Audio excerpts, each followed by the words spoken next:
بسم الله الرحمن الرحيم.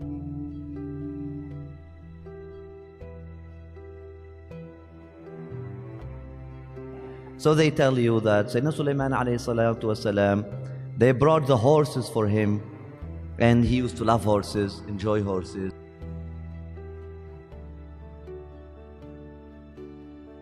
And he kept looking and examining horses until the sun set, and he missed his afternoon prayer.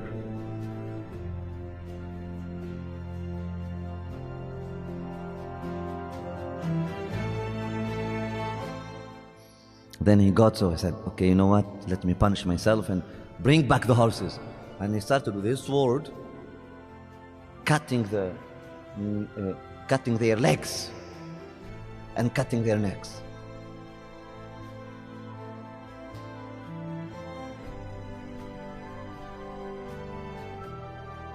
This tafsir is nothing less than a blasphemy. This is actually a blasphemy. This is what should be a blasphemy. If I become the ruler of Muslim, if someone there is making that tafsir, it's the death penalty. It's a blasphemy.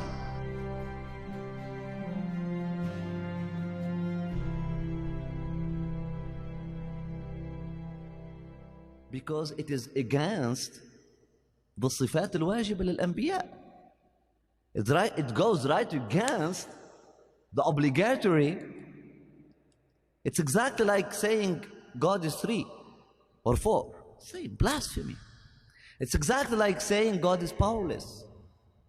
Because in the Aqidah we have صفات واجبة للأنبياء, we have صفات واجبة لله سبحانه وتعالى. صفات واجبة للأنبياء. You think? Why would he? Not only killing them, not only slaughtering them, and the same Nabi who is telling us we have to slaughter the animals without making them feel the pain. Now he's cutting their legs? How? And some people, oh God, subhanAllah, he's so pious. So why? Because he got so disturbed because he missed Asr prayer. Seriously. That's piety. That's ice piety. That's the Jahiliyyah piety. No, come on, please. Actually, I don't see the sun. Did God say anything about the sun in that verse? Did God say, حَتَّى تَوَارَتِ الشَّمْسُ بِالْحِجَابِ? Why you are putting words in the mouth of God?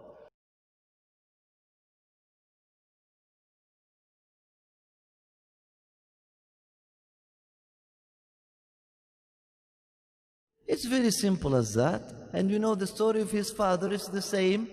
Understand the son and son the father. And through the story of Dawood and Sulaiman, Allah subhanahu wa ta'ala is talking to the Prophet Muhammad sallallahu alayhi wa sallam and talking to the khulafa after him. The only prophet that was called Khalifa in the Quran is Sayyidina Dawood. Ya Dawood naj'alnaka fil ardi Khalifa. And that's the mafhum. So Allah subhanahu wa ta'ala is explaining mafhum the notion of istikhlaf fil ard. Because a prophet is a man of God who has a burning heart, loving God, who wants to be in khalwa with God. But also, they are people of jalwa, they have a responsibility. So they have to respond to the answer, to the call of the divine, but also respond to the need of their people. It's vertical and horizontal. And that's the symbolism of the cross. Or the tree. There is a vertical relationship and a horizontal relationship, and they have to be always there. And that's the balance. That's how I see the cross. That's why I never get angry when I see it on the church. I actually love it. Oh, beautiful.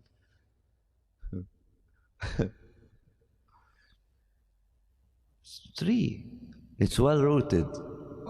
You have to be vertically, you have a vertical relationship, transcendent relationship, but also you have to give. You stand well rooted, but also you have to share. Khalifa, that's the Khilafah. Yes. We have Sayyidina Dawood, for example, in his mihrab. in his khalwa. It's time for God. You know that the balance, there is work for the day and work for the night. And when Sayyidina Abu Bakr Siddiq gave the mission to Sayyidina Umar al-Khattab, he told him, Ya Umar, there is work for the day and work for the night. Don't leave the work of the day to the night. Don't push, don't delay the work of the night to the day. The work of the night is khalwa. The work of the day is jalwa. The work of the night is seclusion with God, is ibadah, and praying for people, inviting the mercy of Allah to them. During the night, pray for them. During the day, invite them. During the night, speak in their favor. Intercede for them. During the day, speak to them. And that's we have two surat, one after the other. Only two surat they have the verb qum, they start with qum. Ya ayyuha al-muzammil, qum al-layla. That's the work of the night. To do what? To make istighfar. It ends with astaghfirullah. That's what you do when you come. What is the tahajjud? The heart of the tahajjud is istighfar. Mustaghfirina bil ashar. Seeking forgiveness. Not only for yourself and for the humans. After that, the surah that comes after that, so that's the vertical. قُمُ اللَّيْلَ الْأَقَلِيَّ أَيُّهَا الْمُزَمِّلُ. Now the horizontal, يَا أَيُّهَا الْمُدَّثِّرُ قُمْ فَأَنذِرْ. Stand up in the prayer in the night for the ibadah, and then stand up in the day to do what? Stand up early. Why? To listen to their needs and to cater for their needs, to be a khalifa. Same for Sayyidina Sulaiman. Sulaiman, he was a friend of God. He has his time for ibadah. And they have the moment, they have the half an hour, 1 hour before the sunset. And the half an hour after the Fajr until the sunrise. That used to be Salatul Anbiya. And you know that Rasulullah sallallahu alaihi wasallam would never talk to people during this time. With few exceptions. It was his khalwa moments. That's Salatul Anbiya. They have these two moments. So Sayyidina Sulaiman was doing, that was the time of his khalwa. But as a king, as a khalifa, he has to build his army because he has that responsibility of defending his people against these tribes coming from everywhere to smash him, and he has the responsibility to go and liberate and free the people of Abyssinia and the people of Sheba and the people from the tyranny. He had that responsibility, so he needs army. It's part of the game. So when they brought the horses, he kept looking at them and making sure to, okay, this horse is for that. Take 100 horses to that clan or to that camp, and take 500 to that camp, and take this to that clan, because that's how the organic army used to be. They would leave people fight in their clans, in their families, with flags, so the banner of this and the banner of this, and they won't really uniform them and make them like brainwashed them nationalists, and no. So until subhanallah, I did not see until the sons, Allah Akbar, inna lillahi wa inna ilayhi raji'un. Now we can see that Shmeagol coming to go and kill them. Why would they kill them? What's their mistake? Poor creatures. He went, he prayed, and then he got back and said, I'm not going to kill them. They don't have anything to do with this. And he gave them their right. And he spent more time because before he was maybe stressed. I don't want to miss a prayer, don't want to miss a prayer. And you cannot give that thing it's right, you cannot give that thing it's right. And you look at the animals as just tools, but they have a right on you. So he brought back the horses. Sayyidina Sulaiman, he appreciated them for who they are. So the way I read it, horses came to Sulaiman. There is nothing about the Asr prayer or Tawarat bil-Shams. Why you are bringing Shams into the history? Well, what does the sun have to do in this history? Well, it's not even mentioned in the verse of the Quran. All what I see, and with the ضمائر, إذا جاء الضمير فيعود على آخر ما ذكر.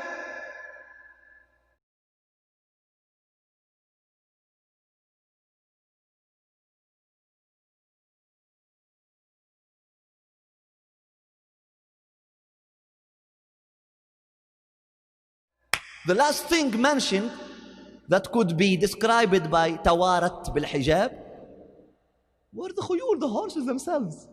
So, what happened? Look at this. I'm giving you this suggestion, and you have to accept it as at least a suggestion because it is possible. So, let's go back to Hatta Tawarat bil-Hijab and imagine the scene. Why couldn't that be if Hamdi, the mediocre believer, 1500 years after Muhammad sallallahu alaihi wasallam, the last prophet, could think that way with the window? Why couldn't Sulaiman alayhi salam, the most magnificent and magnanimous and all of that, Sulaiman alayhi salatu wasalam, Ibn Dawud alayhi salatu wasalam, the honorable son of the honorable, the most honorable, king of kings, he's the king of kings, the son of the Aryans, he's the one befitting the line, not the Shah of Iran. The true Shah is Sulaiman alayhi salam. He's the true king of kings and the son of the Aryans and the son of humanity, the son of God, S-U-N. Why couldn't he have that relationship with the horses? No. How did I read it? Wallahi, in the beginning, when I was reading Quran before I was forced to read tafsirs. I don't know why do you need to. Just read Arabic, learn Arabic, and then read Quran. And you'll get your own tafsir. It's easy. Why would you? I read Quran in the beginning. Wallahi al-wahid al-ahad, the way I understood it is like this. So they brought horses to Sulaiman. And he started counting them and treating them as instruments of war until the horses tawarat bil-hijab, until they took them away and until they got hidden. Khalas, they finalized their counting and until and examined as instruments of war. Then the horses they went to their rooms, to their private stables, tawarat bil-hijab. Then he felt, subhanAllah, I did not give them their right. Bring my brothers back. And then he started horse by horse, petting them on the neck. God bless you. God bless you, fighters. God bless you, warriors. God bless you. God bless you. God bless you. God bless you. God bless you. God bless you. God bless you. God bless you. God bless you. Bless you. Blessed, blessed, blessed, blessed, blessed, blessed, blessed, blessed. Mashallah. Oh, look at you. Blessed one, blessed one, blessed one. Alhamdulillah. And the horses are bursting of the divine. That's how I read it. That's how I read it at 10-year-old. And that's how I read it. And that's how we'll read it. Thanks to my cats, who taught me how to see God in animals and obey God when they come and wake you up for tahajjud. Alhamdulillah Rabbil Alameen.